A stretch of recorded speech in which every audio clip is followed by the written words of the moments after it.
Քրեական վարույթում արկա փաստական տվյալները գնահատելիս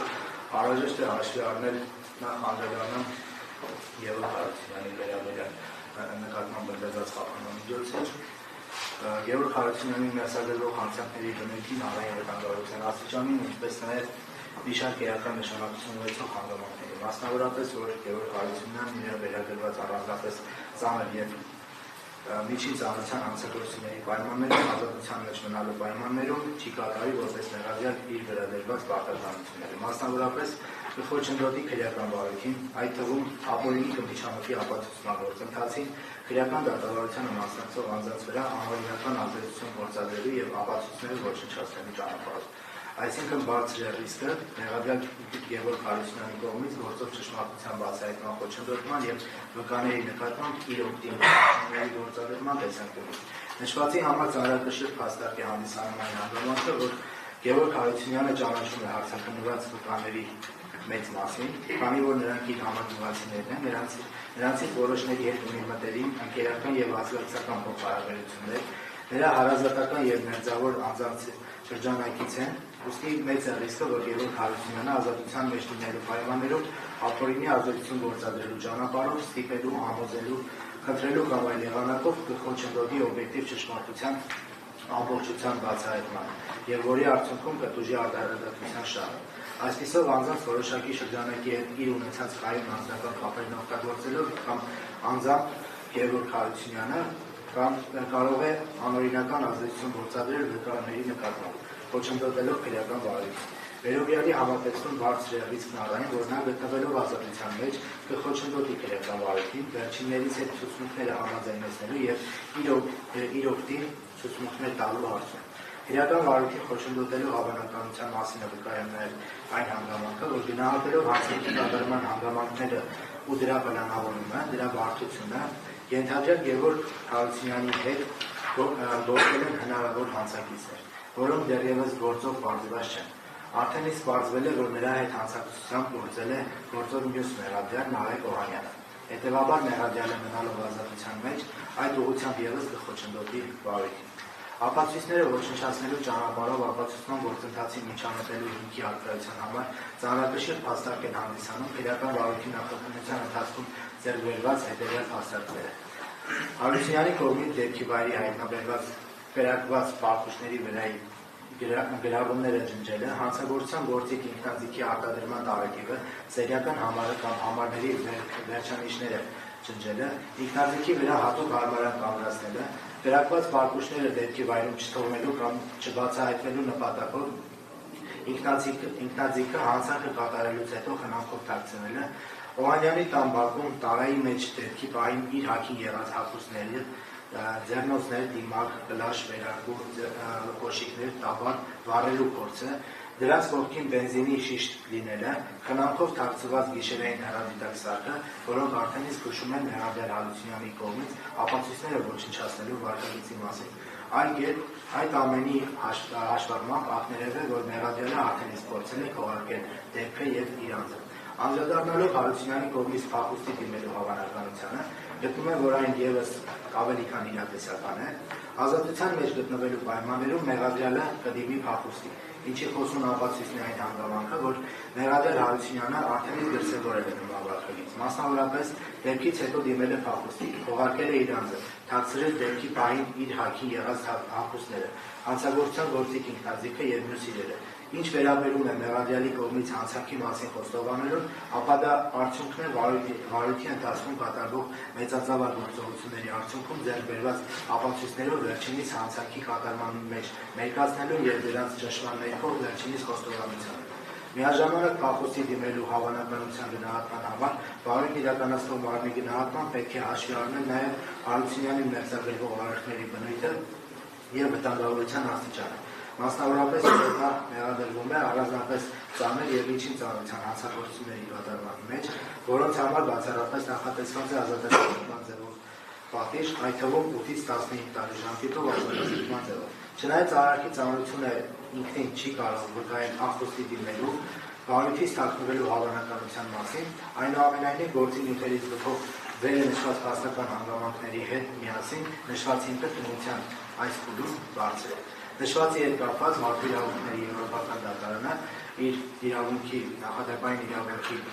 շրջանակներում բազմիցս շեշտել է, որ անձին վերաբերող արարքի ծանրությունը գործի նյութերից գլխով մյուս փաստական տվյալների հետ միասին կարևոր նշանակություն ունի մեղադրյալի հետագա վարքագծի վերաբերյալ հիմնավորված ենթադրություն անելու համար։ Նաև հաշվի առնելով 2025 թվականի փետրվար ամսին Մերձավան բնակավայրում երկու հակադիր թևերի միջև սկսված եւ դեռ շարունակվող զինված բախումները եւ դրանց ընթացքում մի քանի անձանց սպանությունները, տվյալ դեպքում մեղադրյալ Գևորգ Հարությունյանի նկատմամբ կալանքը որպես խափանամիջոց կիրառելու անհրաժեշտությունն հիմնավորվածությունը պայմանավորված է նաև հենց վերջինիս կյանքի անվտանգության ապահովմամբ, որպեսզի ծանրակշիռ փաստարկը վերօրյալ փաստարկների համակցությամբ ողջամիտ անհրաժեշտ է դարձնում կալանքի ժամկետը երկարաձգելու համար։ Վերոնշյալի հաշվառմամբ գտնում եմ, որ մեղադրյալ Հարությունյանի ազատության մեջ մնալու պարագայում բարձր է նրա կողմից իրական դատավարության 16-րդ հոդվածի 2-րդ մասով սահմանված գործողություններ կատարելու վտանգը, այսինքն այլ խափանամիջոցները, քան կալանքներ, չեն կարող չեզոքացնել նշված վտանգները եւ ապահովել նրա պատշաճ վարքագիծը։ Ես մեղադրյալի մասում սարքայեցնեմ, թե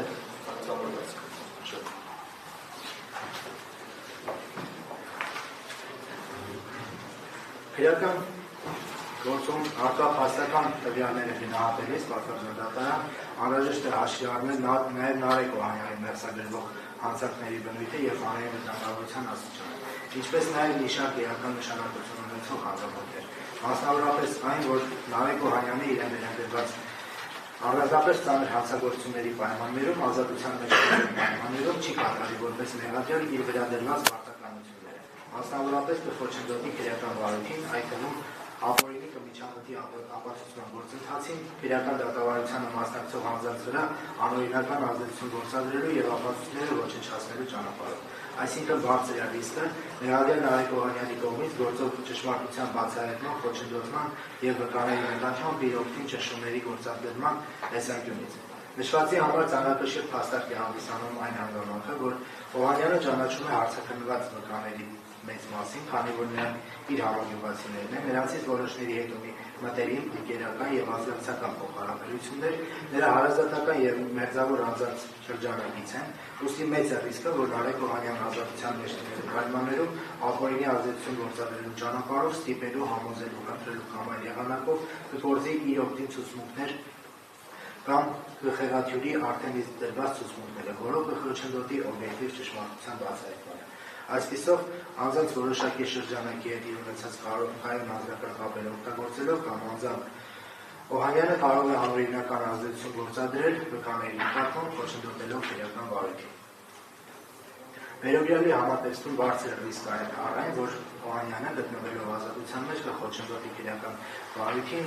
վկաների ցուցմունքները համաձայնեցնելու եւ իր օգտին ցուցմունքներ տալու հարցում։ Նաեւ նույն հանգամանքներն են վերաբերում, ինչ նշեցի Գևորգ Հարությունյանի մասով, գտնում եմ, որ առկա է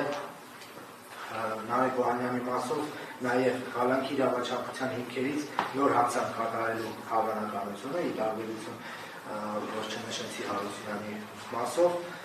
քանի որ մեղադրյալ Նարեկ Օհանյանի նկատմամբ հարուցված է եղել քրեական հետապնդում, քրեական օրենսգրքի 297-րդ հոդվածի 2-րդ մասի առաջին կետով եւ 195-րդ հոդվածի առաջին մասով։ 2025 թվականի փետրվարի 5-ին Արմավիրի մարզի Մերձավան բնակավայրում մի կողմից համայնքի նախկին վարչական ղեկավար Մահեր Ախտոյանի մերձավորների, այդ թվում իր եւ իր հարազատ եղբոր Գրիգոր Օհանյանի, իսկ մյուս կողմից Վալեզիա Գրիգորյանի մերձավորների, այդ թվում վերջինիս եղբոր Պայքար Գրիգորյանի մասնակցությամբ տեղի ունեցած վիճաբանության դեպքով։ Իսկ 2025 թվականի մայիսի 30-ին հարուցված քրեական հետապնդումը դադարեցվել է ոչ արդարացնող հիմքով։ Բացի այդ, Օհանյանը իր հաղորդմամբ նշել է, որ կարծում է, որ իր հարազատ եղբորը կյանքից զրկել է Պայքար Գրիգորյանը, ով Վալեզիա Գրիգորյանի հարազատ եղբայրն է։ Այդ պատճառով դեպքից հետո մտածել է վրեժ խնդիր լինել, որից հետո արդեն տեղի ունեցել սույն դեպքը։ Որպեսզի պայմաններում առավել քան իրատեսական է, որ Նարեկ Օհանյանը ազատության մեջ մնալով կրկին կկատարի հանցանք։ Անդրադառնալով Մեղադրյալ Օհանյանի կողմից փախուստի դիմելու հավանականությանը, գտնում եմ, որ այն իրատեսական է։ Ազատության մեջ գտնվելու պայմաններում Մեղադրյալի փախուստի դիմելու հավանականության գնահատման համար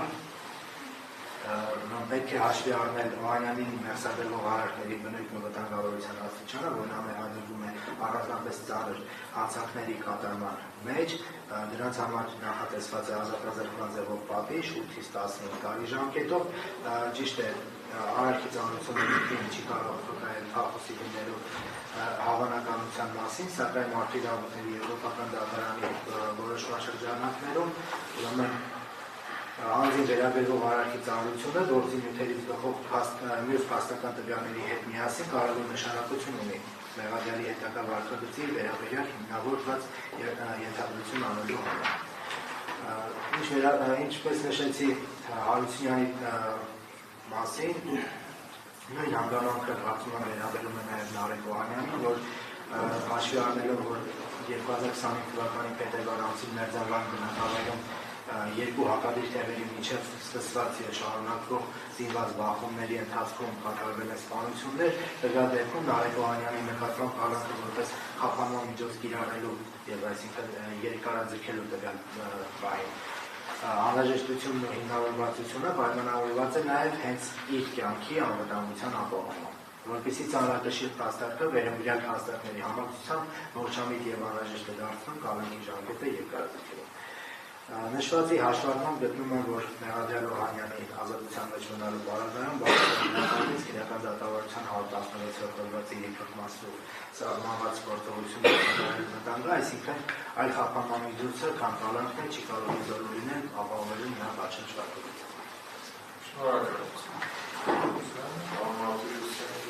Շնորհակալ եմ, պատվարժան դատարան։ Նախ ինչ վերաբերում է